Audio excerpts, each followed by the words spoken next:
I found my wife cheating with her boss on our wedding night, then discovered she had forged my signature to sell our family home for $300, $0. Now she's suing me for half the proceeds, claiming she's entitled, mind blown and broke after everything. I never thought the worst day of my life would start on my wedding night, but it did. I mean, I knew something felt off that evening, but I never expected to find out the truth in the most brutal way possible. It was supposed to be the happiest day of my life, but instead it turned into a nightmare I couldn't wake up from. My wife, Emily, and I had been together for about 5 years. We met in college, and she was always the ambitious type, smart, confident, a little bitchy but charming enough to get away with it.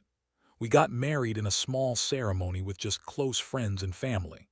Everything seemed perfect. I thought I'd finally found the person I wanted to spend my life with. I had a good job, a decent house, and a future mapped out. Or so I thought. That night, after everything was supposed to be done, dinner, dancing, the vows, I was exhausted. We went back to our new home, a place I'd worked hard to buy. I was ready to crash, but Emily had other plans. She was acting weird, distracted, almost anxious. I chalked it up to wedding jitters, but then she started acting even more strangely, phone constantly in her hand, hiding texts, and suddenly she was too tired for anything intimate. That was the first red flag, but I shrugged it off. I told myself she was just overwhelmed. Then I started noticing little things. Her phone would ring at odd hours and she'd quickly hide it. She'd get calls from her boss, Mr. Carter, and I'd catch her whispering on the phone in the bathroom. She also started canceling plans with friends, saying she was just too exhausted or needed to rest. I thought maybe she was stressed from the wedding, but deep down I felt something was off. One night I decided to check her phone. I know, trust is supposed to be there, but after the way she was acting, I couldn't help myself. I snuck into the bathroom while she was in the shower and unlocked her phone. What I saw made my stomach drop. There were dozens of texts between her and Mr. Carter, flirty, suggestive, even outright inappropriate. Some explicit messages talking about how much she loved their secret moments and how she couldn't wait to see him again. My heart pounded so hard I thought I'd pass out.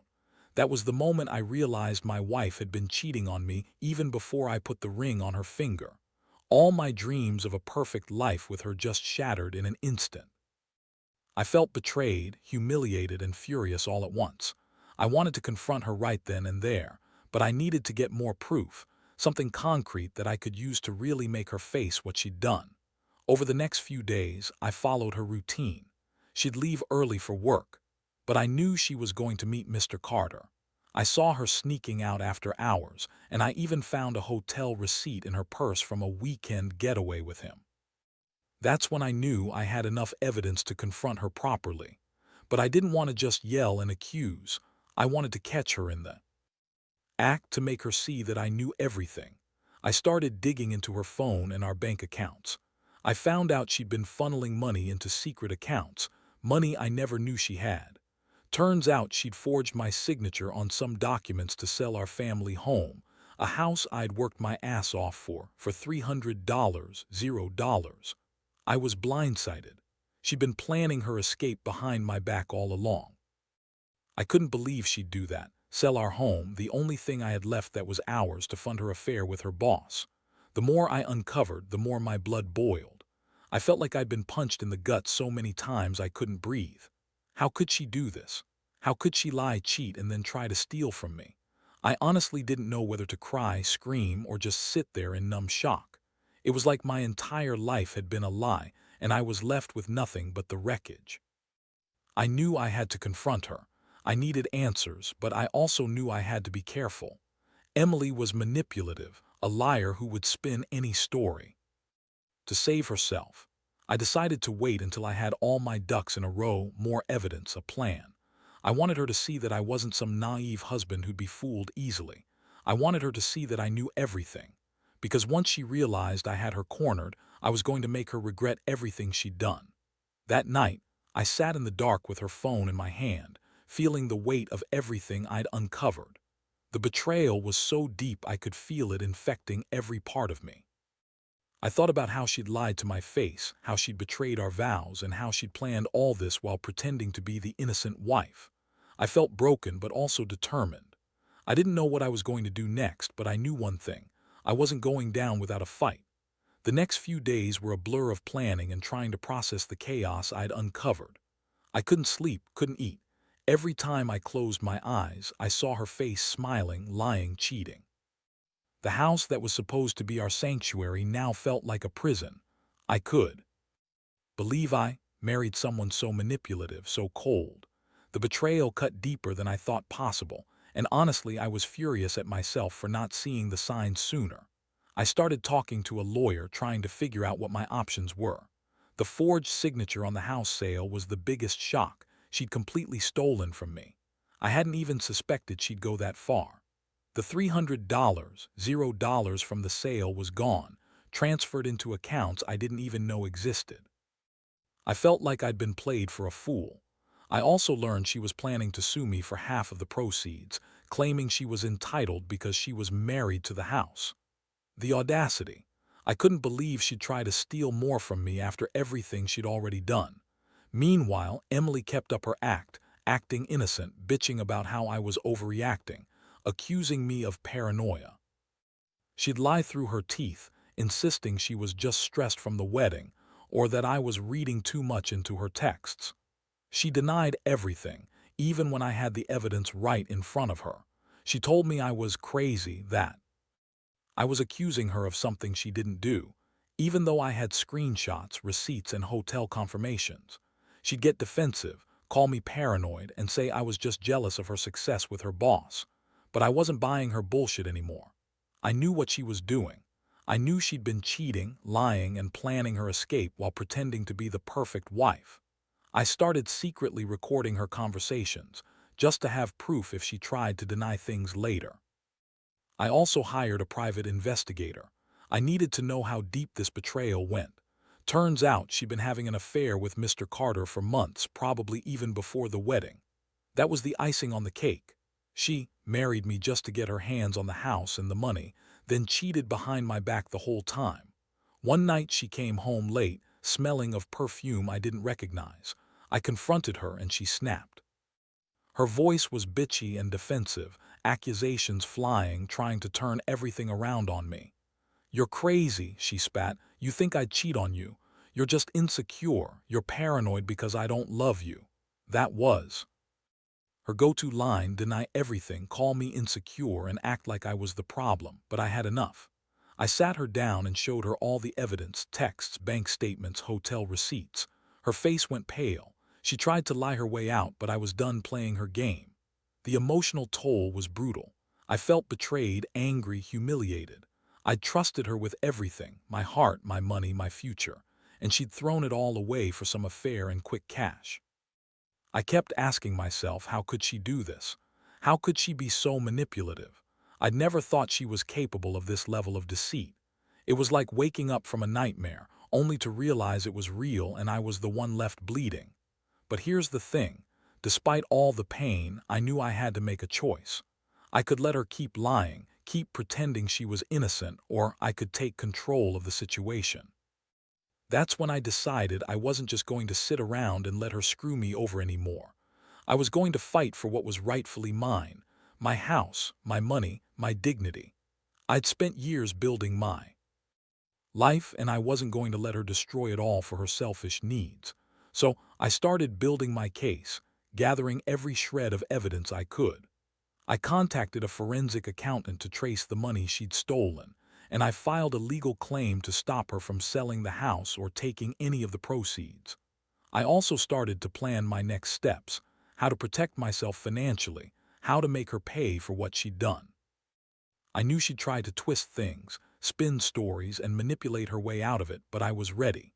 The biggest shock came when I found out she'd already filed a lawsuit, claiming she was entitled to half the proceeds from the house sale. She was trying to steal my home, the one thing I thought I had left. That's when I realized she was willing to go to any lengths to get what she wanted: money, control, revenge. I felt sick. How did I end up married to someone so cold, so calculating? I'd never felt so broken and yet so determined at the same time. Now I'm sitting here, waiting for the legal battle to unfold. I don't know exactly how it's going to end, but I do know one thing. I'm not going down without a fight. I trusted her and she betrayed me in every possible way. But I also learned something important. Never ignore the signs and never let someone take you for granted. I've lost a lot through this, but I'm not going to lose everything. Not yet. The days that followed were a whirlwind of legal consultations, sleepless nights, and a constant feeling of being betrayed on multiple levels. I couldn't believe how deep this rabbit hole went. Emily, my wife, was not just cheating on me. She was actively trying to drain me financially and wipe out everything I'd worked so hard for. Her whole plan was to sell our house, cash out, and then spin some story about how she was entitled to half the proceeds because she was married to the house. The audacity of it made my stomach turn. I hired a lawyer who specialized in property law and fraud. We went over everything: her forged signatures, the bank accounts, the hotel receipts. I also brought in a forensic accountant to trace the money she'd stolen, which turned out to be more than I initially thought. She'd secretly transferred funds into a bunch of offshore accounts, probably trying to hide her trail. It was clear she'd been planning this for quite some time. The more I uncovered, the more furious I got. I felt like I'd been played for a fool, and now I was fighting not just for my money but for my dignity. Meanwhile, Emily kept up her act, acting innocent, bitchy, and dismissive. Tell me I was paranoid, that I was accusing her of stuff she didn't do, even though I had the evidence. She'd call me insecure, say I was jealous of her success, and that I was overreacting. I could see through her lies now. She was trying to gaslight me, make me doubt myself, but I wasn't buying it anymore. I had proof, screenshots, bank statements, hotel receipts, and I was ready to use it. The most shocking thing I found was her plan to sue me for half of the house's sale price. She claimed she was entitled because she was married to the house, even though she'd forged my signature. She was trying to steal the house from me, the only thing I had left that was truly mine. That's when I realized she was willing to do anything, even ruin me financially, to get her hands on the money. I started secretly recording her conversations, just in case she tried to deny anything later. I also hired the private investigator I mentioned earlier. It was essential to have concrete evidence of her affair and her manipulative schemes. The Pies reports confirmed what I already suspected. She'd been cheating on me with her boss, Mr. Carter, for months. They'd had secret meetings, hotel stays, and even shared explicit texts. It was basically the nail in the coffin of our marriage. One night she came home late again, smelling of perfume I didn't recognize. I knew she'd been with him. I confronted her, and she immediately got defensive. Her bitchy attitude flared up, and she started throwing accusations at me. "You're crazy," she spat. "You're just insecure. I don't know what you're talking about." But I had enough. I pulled out my phone and showed her the mountain of evidence I'd collected: texts, receipts, bank transfers. Her face turned pale and she tried to deny everything, but the truth was staring her right in the face. The emotional roller coaster was brutal. I felt humiliated, betrayed, and angry all at once. I questioned how I could have married someone so manipulative. How could she lie, cheat, and steal from me while acting like the victim? It was like my entire life was a lie, and I was left picking up the pieces. But beneath all that anger, I also felt a strange sense of clarity. I knew I had to take control of the situation, to fight back and protect what was mine. I decided I wasn't going to let her get away with it. I was going to stand my ground, fight her in court, and make sure she paid for what she'd done. I wasn't about to let her walk all over me anymore. I had to be strategic. The first step was to file a formal legal claim to stop her from selling the house and to freeze any accounts she'd transferred money into. I also filed for a divorce, knowing I needed to get out of this toxic marriage as soon as possible. Then came the most shocking development. She filed her own lawsuit, claiming she was entitled to half the proceeds from the house sale. She was trying to steal the house, the only thing I had left that was truly mine. I couldn't believe her audacity. She was willing to lie, cheat, and steal her way to half my assets. That was when I realized how cold and calculating she was. She didn't care about me, only about her own greed. I felt numb but also more determined than ever. I knew this wasn't going to be easy, but I refused to let her walk all over me. I started preparing for the inevitable court battle, gathering every piece of evidence I had and planning my next moves. I knew she'd spin stories, manipulate the court, and try to paint herself as the victim. But I also knew I had the truth on my side. I just had to stay strong and keep fighting. This whole experience has been a gut punch, no doubt about it. I trusted her, loved her, and thought we had a future. Now I see her for what she really is, a liar and a thief. It's hard to accept that the person I married was so different from who she pretended to be. But I've learned a lot. Trust is fragile and betrayal cuts deep. The question now is how to rebuild my life after everything she's done. I know I can't undo the past, but I can choose how to move forward. And right now, I'm choosing to fight for what's rightfully mine. The legal process has been a nightmare, but I'm finally starting to see some clarity amidst the chaos. Every day feels like a new battle, whether it's dealing with her lawyers, the court system, or just trying to keep my sanity intact. The most frustrating part is how Emily keeps playing the victim, acting innocent, crying, claiming I'm the one who's crazy. She's good at spinning stories, trying to manipulate everyone around her, but I refuse to fall for it anymore. I've spent countless hours poring over documents, emails, and bank statements, making sure I have everything I need to prove her fraud and her scheme to steal the house. I hired a forensic accountant who's been tracking every dollar she transferred, every account she opened without my knowledge. Turns out she'd been secretly siphoning money out of our joint accounts for months, money she used to fund her affair with Mr.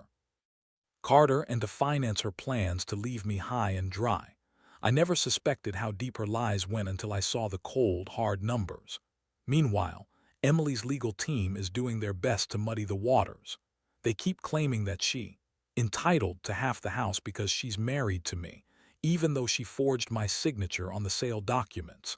They argue that I'm trying to wrongfully exclude her from the proceeds, but it's all just smoke and mirrors. The truth is, she's the one who committed fraud, and I have the evidence to back it up. The court is starting to see through her lies, but I know she'll keep trying to manipulate the system to her advantage. One thing that's been really tough is seeing how she's trying to turn the situation around. She's claiming she was victimized, that I was abusive, completely false.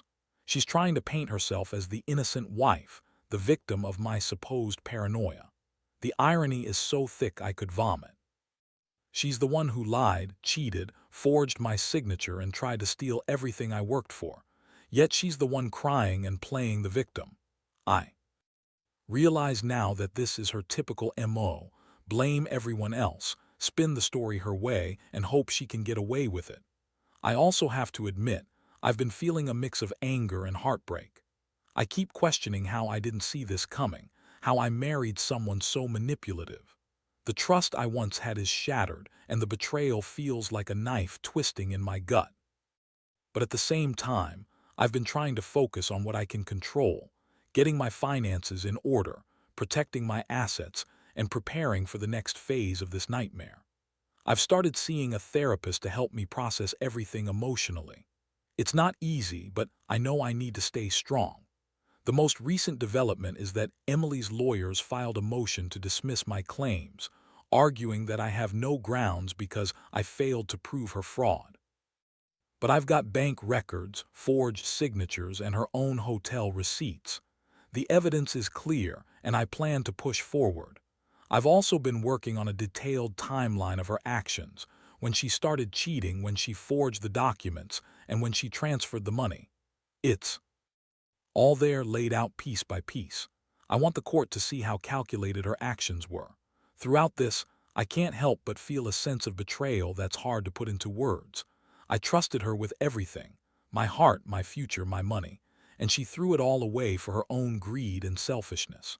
The fact that she's now trying to turn the tables and make herself look like the victim only fuels my rage. She's a master manipulator, and I'm just trying to stay one step ahead. Honestly, I've become more cautious about who I trust, more guarded about my feelings, and more aware of how dangerous lies can be. I used to think marriage was about trust and loyalty, but now I see that sometimes people can hide their true intentions behind a pretty face and sweet words. I keep asking myself how I let this happen, how I married someone so different from the person I thought I knew. But I also know I need to focus on the future, on rebuilding, on protecting what's left of my life. The court date is coming up soon, and I'm preparing myself mentally for what's to come. I know Emily will do everything she can to paint me as the villain, but I have the facts on my side. I also realize that no matter what happens, I have to stay true to myself. I can't let her manipulate me into feeling guilty or ashamed. I've learned a lot through all this, about trust, betrayal, and the importance of protecting yourself. And I'm not done fighting yet. Not by a long shot. The court hearing was one of the most surreal experiences of my life. Sitting there face to face with her lawyers, I felt like I was in some twisted movie. Emily looked calm, almost smug, like she had already won. Her lawyers tried to spin her story, claiming she was entitled to the house and that I'd wrongfully accused her of fraud. But I had everything laid out in black and white: forged signatures, bank transfers, hotel receipts, and her own texts confessing her affair. I could see through her act. When it was my turn to speak, I laid out the facts clearly and calmly. I told the court about how I'd discovered her affair, how she'd forged my signature, and how she was trying to steal the house I paid for. I presented the evidence: screenshots, bank statements, the hotel bookings. Her face flickered with anger and frustration as I spoke, but I didn't let it shake me. I knew I had the truth on my side. The judge listened carefully, asking questions about the forged documents and her transfer of funds. I could see her lawyers trying to object, but the judge cut them off, saying that the evidence was compelling and credible. I felt a small flicker of hope. Maybe, just maybe, I was going to get justice. Emily's lawyer then tried to argue that she was a victim of her husband's paranoia, which made me want to laugh. She had the nerve to claim that I'd been abusive and controlling, trying to paint her as the innocent victim. But I had emails and recordings that proved she'd been cheating on me, lying about her whereabouts and forging my signature. I knew the court could see through her lies. The most intense moment was when the judge asked Emily directly about her affair and the forged signatures. She hesitated, then finally admitted to the affair, but she denied forging my signature, claiming she did it by mistake or without understanding the legal implications. Yeah, right. That's when I realized she was trying to spin her way out of it, but her own words betrayed her. After hours of arguments, the judge made a ruling. She ordered an immediate freeze on the sale of the house and appointed a court-appointed evaluator to assess the property's value and ensure that any proceeds would be handled fairly. She also ordered Emily to provide a full accounting of all the funds transferred out of our joint accounts and warned her that any further fraudulent activity would have serious legal consequences. When I left the courthouse, I felt a strange mixture of relief and exhaustion.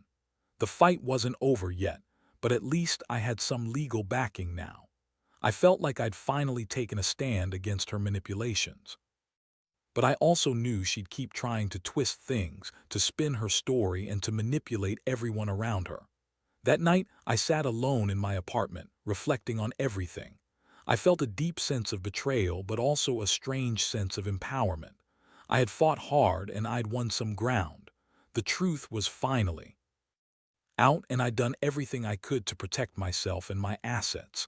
I realized I'd grown stronger through this whole ordeal, even if it didn't feel like it at times. I also started thinking about the next steps: how to rebuild my life, how to recover from this emotional blow. I knew I'd need time, therapy, and maybe even some distance from everything that reminded me of her. But I also knew I couldn't let her define me, not anymore. I had to focus on moving forward, on healing, and on making sure I'd never get caught off guard like this again. The whole experience has been a brutal lesson in trust and deception.